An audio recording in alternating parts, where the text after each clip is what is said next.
پریشب رفته بودم خونه آقا رضا، یک بشه تخم سگی داشت کثافت بانی مکی گوگولی.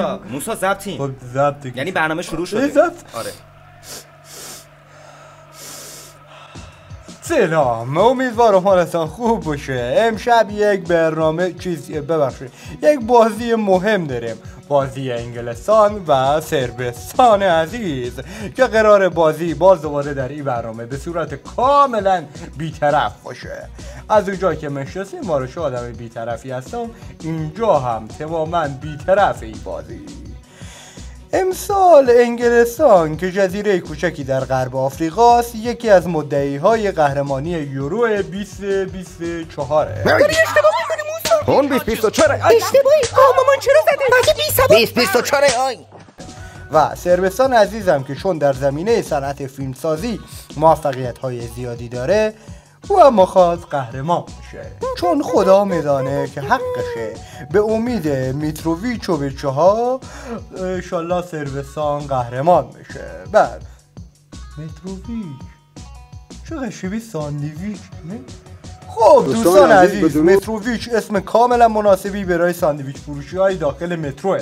اگر شما میخواین داخل مترو ساندویچ فروشی بزنید از اسم متروویچ استفاده کنین. تا به حال تو ایران همچون اسمی نبوده و کسی از این اسم استفاده نکرده. موسا وقت نداریم. میشه زر نزنی؟ ها میشه؟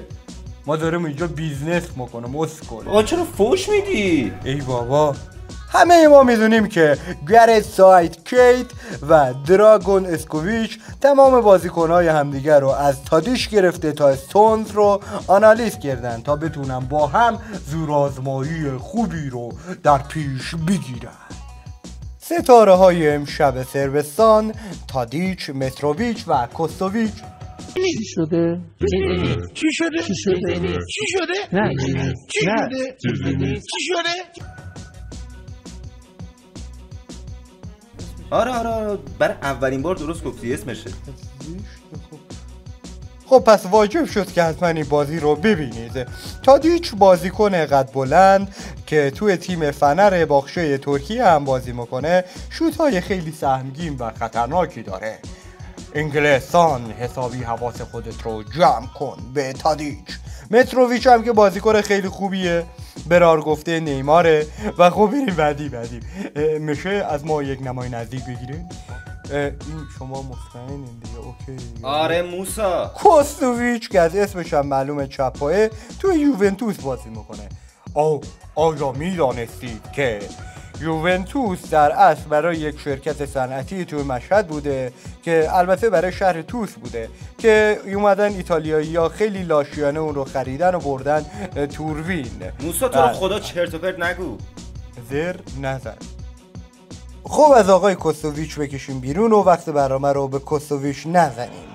از اون جایی که انگلیس میخواد توی خاک آلمان قهرمان بشه که خدا میدونه که حقش نیست و حق صربستان عزیزه، نکته جالبی رو بهتون بکنم. مربی الان انگلیس همون کسیه که توی جام یورو 96 پنالتی رو جلوی چشمان حجیه خانوم الیزابت مقابل آلمان از دست میده و میره از اون جایی که کینه‌ی بزرگ بشه، درس میخونه، مربی انگلیس میشه و الان کجاست؟ تو خاک آلمان. بله، اومده که چیکار کنه؟ انتقام بگیره و بزنه خار مادر آلمان رو پیروز این تورنمنت بشه. بازم صربستان نگران نباشه چون خدا میدانه که حقش نیست. اما ستاره های بازی امشب انگلیس: آقای کال واکری مدافع راست هالندینا، سرعت بالایی داره، قد همچون کوتاهی هم داره ولی خب بچه خوبیه، رفیقاشو دوست داره و پشت رفیقاشو خالی نمیکنه. جودی بیلینگهام که از اسمش هم معلومه گام های بلند و خوبی هم داره، بازیکن تیم رئاله که امسال هم به ناحق قهرمان، نه دروغ گفتم، واقعا حقشان بود، قهرمان شدن. شاید براتون جالب باشه که جودی جان رفیق بچگی های آقای جمال موسی یالاه که هر دوتاشون تو بچگی با هم در مدرسه فوتبال خداداد عزیزی آموزش چرت نگو. گوه نخور. مرسی. صربستان نگران این تیم نباشه، چون همچین بازیکنای قدرتمندی نداره. موسا هریکین اون مگه تو بایر نیست؟ خب چه ربطی داره؟ تو تیم ملی انگلیس هم هست. خب صربستان الان دیگه جا داره یکم نگرانم باشه. هریکین، بله، بازیکن بایر ملقب به پرنسس هری، کاپیتان تیم ملی انگلیس.